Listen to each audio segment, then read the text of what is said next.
Halo,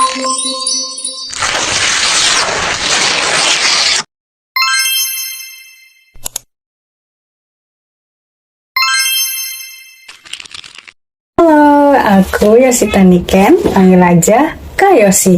Oh iya, mata pelajaran yang kalian suka apa nih di sekolah? Apa matematika, IPA, atau bahasa Inggris? Nah, di video kali ini aku akan membahas tentang lebih mendalam mengenai grammar, khususnya pada simple past tense, dan juga ada solusi dan tips-tips bagaimana kalian agar menyukai dan lebih memahami lagi tentang grammar dalam bahasa Inggris. Oke, sebelum kita lanjut, aku mau ngasih tahu nih permasalahan yang biasanya dihadapi oleh siswa-siswi di sekolah dalam materi bahasa Inggris. Oke, nah yang pertama itu adalah lingkungan yang tidak mendukung. Menurut Real Deal 2020, lingkungan seperti teman, keluarga, bahkan sekolah pun tidak mendukung kita dalam mengimprove kemampuan bahasa Inggris kita untuk berbicara bahasa Inggris atau menulis bahasa Inggris. Nah, masalah yang terjadi adalah mereka takut ditertawakan jika mereka salah mengucapkan kata. Terus yang kedua adalah kegiatan pembelajaran yang tidak melihat kebutuhan peserta didik. Menurut Arianti 2016, ini juga menjadi salah satu faktornya. Kurikulum Merdeka sekarang sudah membebaskan para guru untuk mengikuti untuk membuat pembelajaran yang sesuai dengan kebutuhan peserta didik. Tetapi kenyataannya adalah masih banyak guru yang tetap berfokus pada teacher centers. Apa sih teacher centers itu? Yaitu pusat kegiatan atau pusat pembelajaran adalah gurunya sendiri. Walaupun masih ada pro kontra, sebaiknya kita sebagai guru juga harus melibatkan peserta didik dalam kegiatan pembelajarannya. Jadi peserta didik kadang menganggap bahasa Inggris itu terlalu monoton, ya, hanya mendengarkan guru berbicara bahasa Inggris, padahal mereka tuh belum tahu dasarnya bahkan arti tentang bahasa Inggris yang dikatakan oleh guru tersebut. Nah, ini membuat mereka semakin tidak tertarik dalam bahasa Inggris. Selain itu juga peserta didik memiliki gaya belajar yang berbeda-beda seperti kinestetik, audiovisual, dan lain sebagainya. Nah, kita sebagai guru harus bisa memprovide atau mendukung perbedaan cara belajar ini. Seperti audiovisual, kita bisa menampilkan video yang menarik tentang materi yang diajarkan. Seperti grammar, kita bisa menampilkan video dialog yang memiliki gambar yang menarik, atau juga kita bisa menampilkan PowerPoint yang tentunya menarik juga bagi anak-anak. Dan ini juga mendukung kurikulum Merdeka khususnya dalam media yang berbasis teknologi. Yang ketiga, yaitu kemampuan literasi yang perlu ditingkatkan. Nah, menurut artikel dari Anissa, Impukarti, dan Savana tahun 2021, literasi yang kurang itu berdampak pada menurunnya cara berpikir kritis. Nah, ini juga menyebabkan siswa-siswi yang sudah mendapatkan pembelajaran bahasa Inggris, terutama pembelajaran bahasa Inggris itu tidak sesuai dengan minat mereka, tidak mendukung kebutuhan mereka biasanya menjadi tidak ada keinginan kuat untuk belajar lagi karena didasari juga literasi yang rendah. Walaupun teknologi sekarang sudah canggih, kita bisa mencari materi apapun di internet, pada kenyataannya adalah tingkat literasi kita masih saja rendah.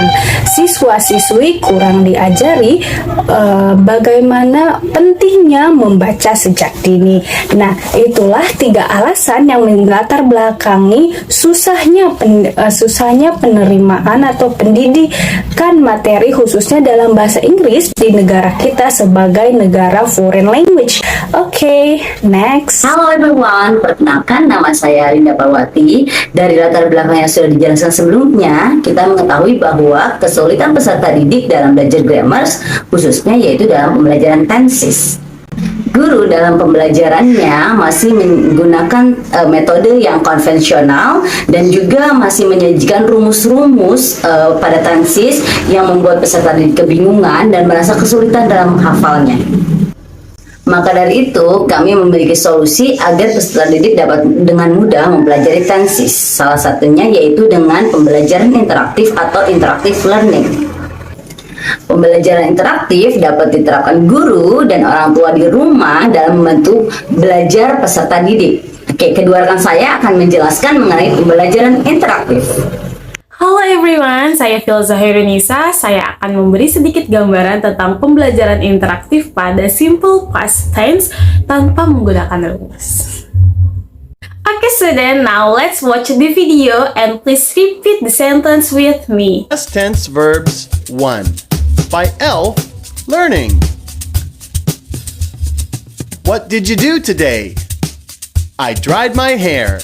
What did you do today? I dried my hair. What did you do today? I brushed my hair. What did you do today? I brushed my hair. Good. What did you do today? I washed my hands. What did you do today? I washed my hand.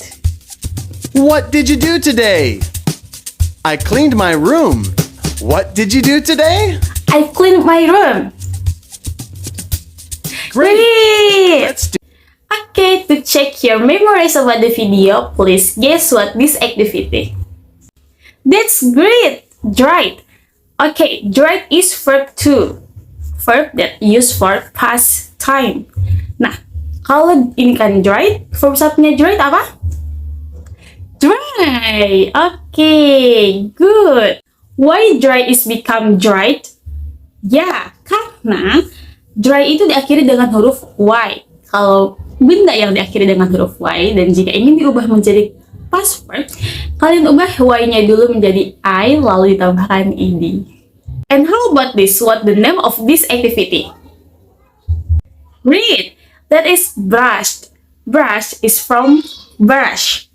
Nah, kenapa ini jadi brush menjadi brushed? Kalian hanya tambahkan ed-nya saja karena diakhiri huruf H, jadi kalian langsung tambahkan ed, tidak perlu ada yang diubah. Okay, the next activity is hop. How to change hop become past verb? Great, hopped. Nah, kalau sudah diakhiri dengan huruf I, kalian hanya perlu menambahkan D saja. Please see the word. True or false? Play or play? True or false? Great! False. Why? Ya, karena play diakhiri dengan huruf Y dan sebelum Y itu ada huruf vokal. Nah, kalau sudah diakhiri seperti itu, kalian tidak perlu mengubahnya. Jadi kalian hanya menambahkan ed. Okay, how about this? Correct, it's true. Why? Ya, karena stop diakhiri dengan huruf konsonan, vokal konsonan. Nah, jika formulanya seperti itu, kalian perlu menambahkan huruf yang terakhirnya itu dan ditambahkan ed. Jadi stopped dengan double P. Hi everyone! So, as we all know, we have 7 subjects in English. They are I, you, we, they, he, she, and it. And subjects is one of the important element when we are using simple past tense. Alright everyone, so as we all know that simple past tense is identical with the past verb.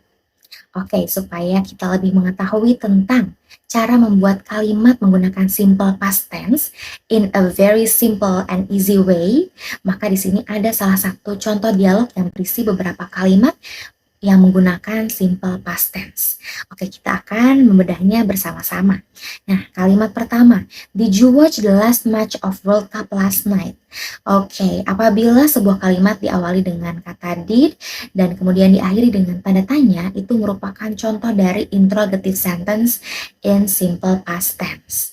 Jadi kedepannya apabila kalian ingin menanyakan aktivitas seseorang yang terjadi di masa lampau, maka kalian bisa membuatnya dengan mengawali huruf atau kata did dan diakhiri dengan tanda tanya. Kemudian contoh kalimat berikutnya, I watched the World Cup last night. Oke, apabila sebuah kalimat diawali dengan subject and then followed by past verb, maka itu artinya termasuk ke positive sentence.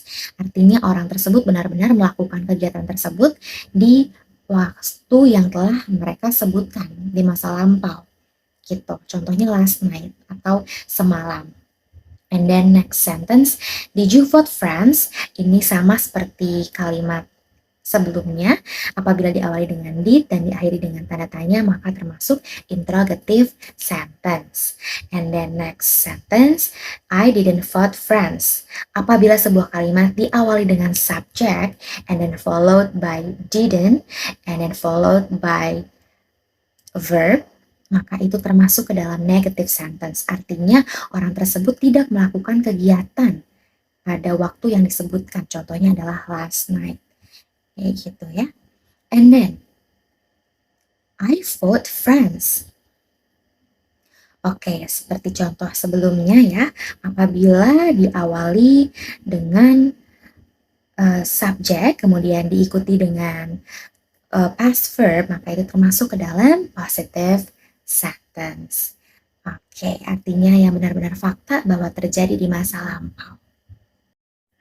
Alright everyone, so in here we have a picture of someone doing something, and there is a sentence saying, she blah blah blah to music last night.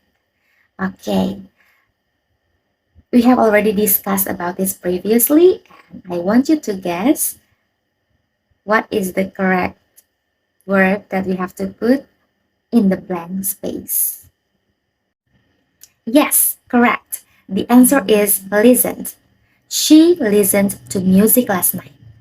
Previously, we have already discussed about the form of sentences in simple past tense, and this one is one of the examples of positive sentences. Kenapa? Karena diawali dengan subject, kemudian langsung di-followed by past verb. Okay, so for this one, can you guess the answer? Yep, the answer is didn't listen. Why?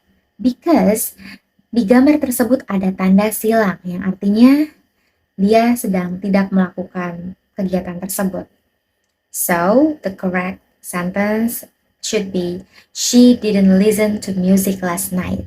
Karena diawali dengan subject, kemudian followed by didn't, and then followed by verb. Maka termasuk salah satu contoh dari negative sentence in simple past tense. And how about this? Can you guess the answer? Alright, so just like what we have previously discussed together, if a sentence is started with did and then ended with a question mark, it means that the sentence is the example of interrogative sentence. Okay, so the correct sentence is, did she listen to music last night? Berikut adalah tips and trick yang bisa digunakan oleh guru dan orang tua di rumah untuk membantu peserta didik dalam belajar tenses simple past tense. Yang pertama, meminta anak untuk membuat cerita mengenai pengalaman yang sudah terjadi. 2. Mengerjakan latihan soal melalui aplikasi yang tersedia di smartphone. Yang ketiga, menonton video pembelajaran mengenai simple past tense di YouTube. Yang keempat, bermain games tentang simple past tense melalui aplikasi Kahoot, Quizizz, atau Word World Games. Yang kelima, hindari memberikan rumus tenses. Oke, terima kasih. Sekian dari kami. Thank you for watching. See you on the next video. Bye. Have a nice day.